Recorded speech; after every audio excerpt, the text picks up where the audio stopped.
matin, bienvenue à la matinale. On est ensemble avec Stéphane Kéry. Quelle joie de vous retrouver pour un moment de bénédiction alors qu'on va prier ensemble, louer ensemble et partager la parole également de différents endroits sur cette belle grande planète. Alors dites-moi d'où vous venez, le beau pays, la belle ville, et n'hésitez pas à me faire parvenir vos sujets de prière sur les infos qui apparaissent maintenant au bas de l'écran. On va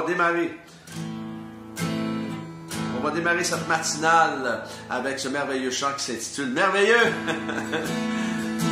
Petite flèche du bord pour les paroles de ce matin. On y va ensemble. J'ai besoin de toi, Seigneur, de ta pluie qui inonde mon cœur, car j'ai soif de ton amour. Une touche de sainteté.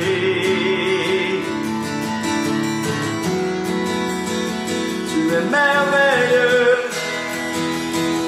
merveilleux. Tu es merveilleux, si merveilleux. Ô Dieu de gloire, si merveilleux.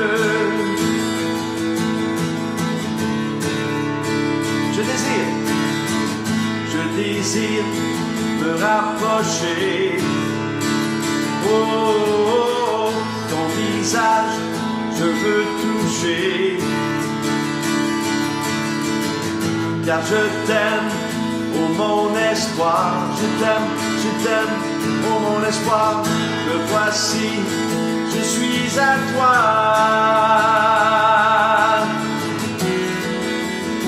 Tu es merveilleux, merveilleux. Tu es merveilleux, si merveilleux. Ô Dieu de gloire, tu es merveilleux, merveilleux, merveilleux. Tu es merveilleux.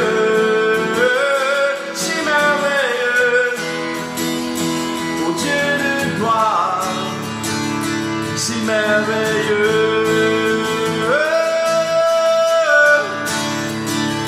si merveilleux,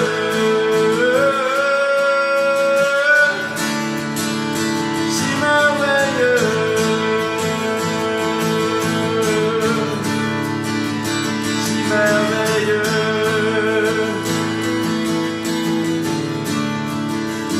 si merveilleux.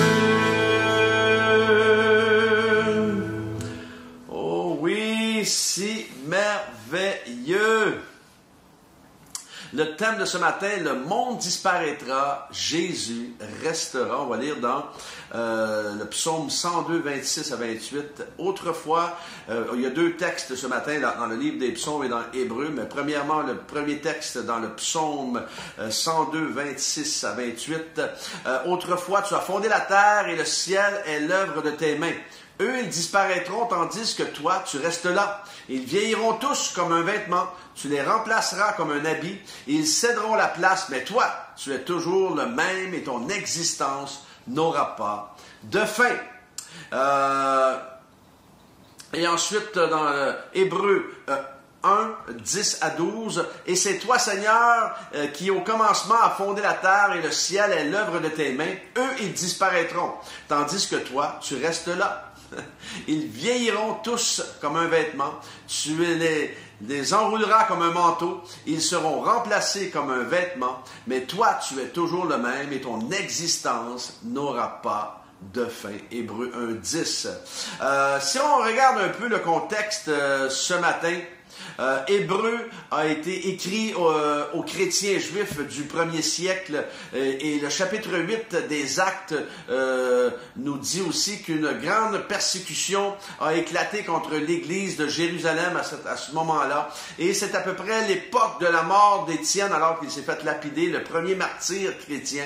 Et tous les Juifs se sont dispersés de Jérusalem en Judée et en Samarie. Et ce livre a été écrit pour pour encourager justement ces Juifs-là. Et avant que les Juifs ne se tournent vers Jésus, leur religion était le judaïsme. Et quand ils ont mis leur foi en Jésus, ils ont compris qu'ils n'avaient plus besoin de leur ancien système. Et cela a créé de grands conflits entre eux. Beaucoup, après leur conversion, ont été désavoués et abandonnés par leur famille, et ils ont également subi des persécutions sociales et économiques à cause de leur foi. Alors, certains se sont détournés de la foi pour retourner à leur ancienne religion, incluant l'adoration des anges. Alors, il fallait qu'ils comprennent que les anges sont les serviteurs de Dieu, mais Jésus est le Fils de Dieu, le Seigneur de tout. Alors, comprenons que dans Hébreux 1,14, ça dit « Les anges ne sont que des esprits au service de Dieu. Il les envoie apporter de l'aide à ceux qui doivent recevoir le salut. » Alors, c'est malheureux à dire, mais nous vivons dans un monde qui malheureusement considère la création plus importante que le Créateur. Je n'entrerai pas dans un débat, même si je suis d'accord que nous devrions bien sûr veiller à prendre soin de notre belle planète et ne pas faire n'importe quoi, mais pourquoi en sommes-nous rendus là? Je l'ai mentionné, le Créateur est bon deuxième depuis bien longtemps, et pourtant, il nous a légué une terre en parfaite condition du début que nous avons saccagée parce que nous avons ignoré Dieu et ses préceptes. Dieu a créé la terre avec un axe parfait.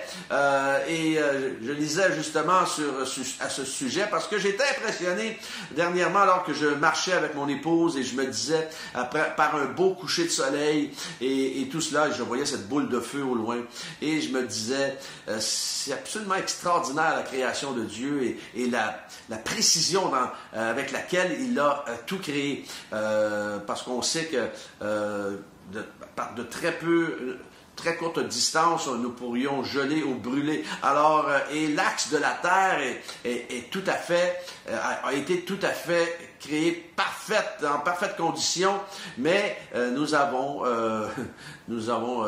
semble-t-il, fait bouger l'axe un peu à cause de nos bêtises accumulées. Et de l'autre côté, il y a toutes sortes de mouvements sur cette planète en ce moment qui sèment la terreur, qui sèment la peur et qui affectent nos jeunes. Et ce n'est pas nécessaire. Vous savez, j'aimerais vous dire aujourd'hui, votre âme est plus importante que vos finances. Votre âme est plus importante que la bourse. Votre âme est plus importante que la condition de cette planète même, plus importante que vos possessions. Et peut-être que vous allez dire, facile à dire, pasteur Stéphane, quand tu es vieux, mais plus importante aussi, votre âme est plus importante que votre avenir sur la terre. Alors quelqu'un disait, au lieu de nous appuyer sur des éléments changeants et temporaires, plaçons notre confiance dans le Seigneur éternel de l'univers. Alors aujourd'hui, vous voulez une sécurité absolue, confiez-vous plutôt en Jésus qui est le dernier mot de Dieu. Quelqu'un disait ça, j'avais capté ça, quelqu'un disait que Jésus était le dernier mot de Dieu. Je trouve ça, c'est bien dit ça. Ce monde sera toujours en constante mutation, mais Jésus ne change pas, il est immuable. Il sera toujours celui qui nous exprimera sans cesse son amour, qui nous pardonnera, qui nous relèvera. Alors ne paniquez pas, lui demeure en contrôle, même s'il nous arrive de le perdre parfois. Et la raison pour laquelle on dit que Jésus est le dernier mot de Dieu, c'est parce que, justement, dans Matthieu, ça dit qu'il est le Messie, justement parce que dans Marc, il est le faiseur de miracles, dans Luc, il est le Fils de l'homme, dans Jean, le Fils de Dieu, dans le livre des Actes, la puissance de l'Église, dans l'Épître aux Romains, celui qui nous justifie, dans Corinthiens, il est celui qui régnera jusqu'à ce qu'il ait mis sous ses pieds ses ennemis, dans Galates, il est le rédempteur de la malédiction de la loi, dans Éphésiens, il est celui en qui nous avons la rédemption par son sang. Dans Philippiens, celui qui pourvoit tous nos besoins. Dans Colossiens, il est la plénitude corporelle de la divinité. Dans Thessaloniciens, celui qui reviendra du ciel avec un cri et nous nous élèverons à sa rencontre dans les airs et nous serons avec le Seigneur pour toujours. Dans Timothée, il est le seul médiateur entre Dieu et les hommes. Dans Tite, il est notre espoir. Dans Philémon, il est notre partenaire fidèle. Dans Hébreu, le grand prêtre d'après l'ordre de Melchisédek. Dans Jacques, le grand physicien. Dans Pierre, celui qui revient comme un voleur dans la nuit. Dans Jean, celui qui est amour. Dans Jude, la vengeance du Seigneur. Et dans Apocalypse, il est le Seigneur des Seigneurs, l'agneau sur son trône, la lumière de Jérusalem, le roi des rois, le grand je suis de l'Ancien et du Nouveau Testament. Alors oui, ce monde disparaîtra, mais Jésus restera. Alors il faut juste faire ce matin le bon choix. Alléluia. Alléluia. Quelques sujets de prière ce matin. Seigneur, nous prions pour Yvette et sa famille qui sont en France et au Cameroun.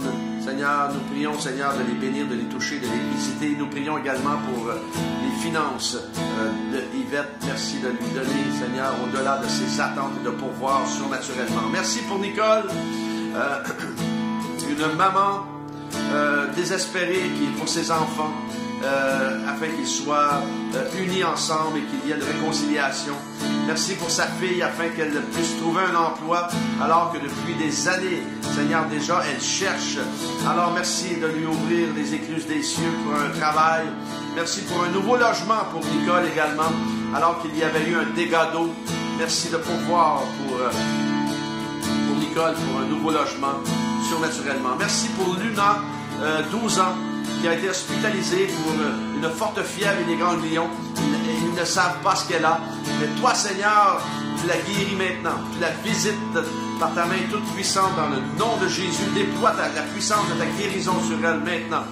Seigneur, nous prions pour Edwidge. Seigneur, tu connais la situation précaire dans laquelle elle vit avec ses 2 enfants à charge. Et Seigneur, un divorce en suspens. Seigneur, merci de lui donner faveur maintenant.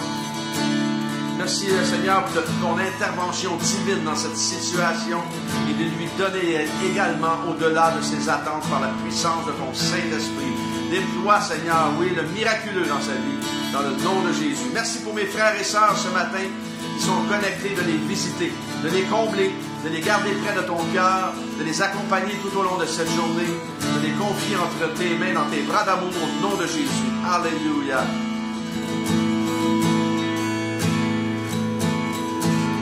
Besoin de toi, Seigneur,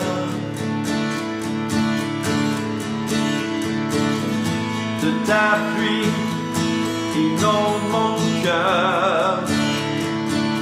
Oh, oh, oh, car j'ai soif de ton amour, j'ai soif de ton amour, d'une touche de sainteté.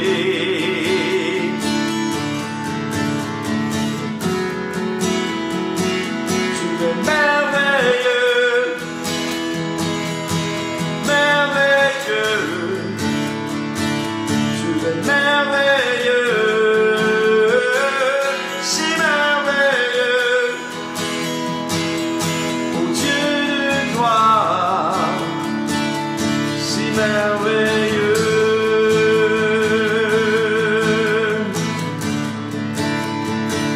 si merveilleux.